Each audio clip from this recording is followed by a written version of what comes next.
అంటున్నానంటే నేనన్న మాట కాదు. ఇటీవల మీరు కూడా చూసుంటారు. ఒక సర్వేలో అసోసియేషన్ ఫర్ డెమోక్రటిక్ రిఫార్మ్స్ అనే ఒక సర్వే, ఆ సర్వేలో దేశంలోనే అత్యంత క్రిమినల్ కేసులున్న మొదటి ముఖ్యమంత్రి రేవంత్ రెడ్డి అని 89 క్రిమినల్ కేసులు ఉన్నట్టుగా చూపెట్టింది.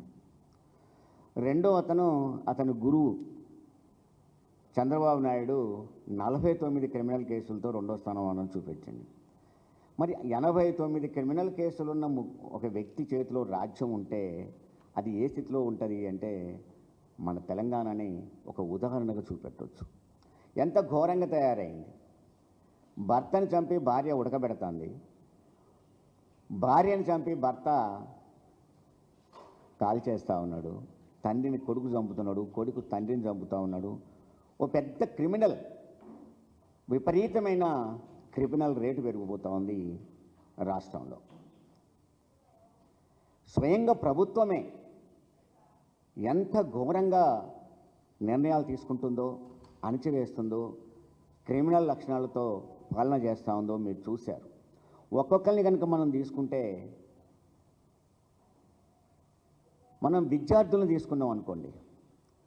స్వయంగా ఉస్మానియా విద్యార్థులను పట్టుకొని బీరు సీసాలకు, బిర్యానీ పొట్లాలకు అమ్ముడు పోయి వాళ్ళు ఏమైనా చేస్తారని చెప్పి విద్యార్థుల్ని మాట్లాడిన తీరు మనం చూసాం. ఉస్మానియా యూనివర్సిటీలకు కాకి బట్టలే పోని యూనివర్సిటీలోకి రూములలోకి పోయి తీసుకొచ్చి కొడుతున్న పరిస్థితిని చూసాము. ముఖ్యమంత్రి వస్తుందంటే అరెస్ట్ చేసి పోలీస్ స్టేషన్లో వేసే స్థితిని కూడా మనం చూసాం.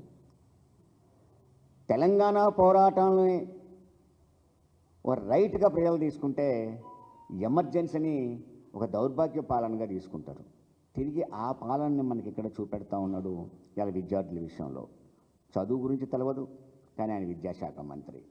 గురుకులాల్లో పిల్లలు తిండి విషయంలో కూడా ఎంతమంది చనిపోతున్నో కళ్ళ ముందు కనపడ్డా కూడా పట్టించుకోడు కానీ ఆయన విద్యాశాఖ మంత్రి.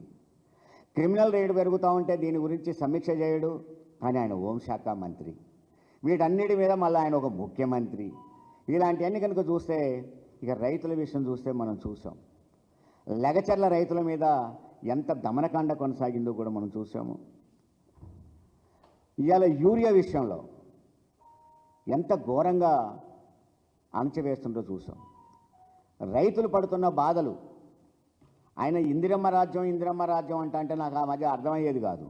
ఓహో, ఇందిరమ్మ రాజ్యం అంటే ఇందిరమ్మ రాజ్యంలో చెప్పులు క్యూలో పెట్టడం, క్యూలో నిలబడటం, ఎండకు రైతు పడిపోయి చచ్చిపోవడము, స్పృహ తప్పిపోవడము, రైతులు కొట్టుకోవడము, చెప్పులతో కొట్టుకోవడము, ఇవన్నీ ఆ రోజులలో నేను చూశాను. నా చిన్నతనంలో చూసేవాళ్ళం ఇందిరమ్మ రాజ్యంలో. అదే ఇందిరమ్మ రాజ్యాన్ని ఈరోజు పట్టుకొచ్చాడు. మీరు చూస్తూ ఉంటే రైతుల మీద ఎంత ఘోరంగా అణచివేస్తున్నాడో మనం చూడొచ్చు.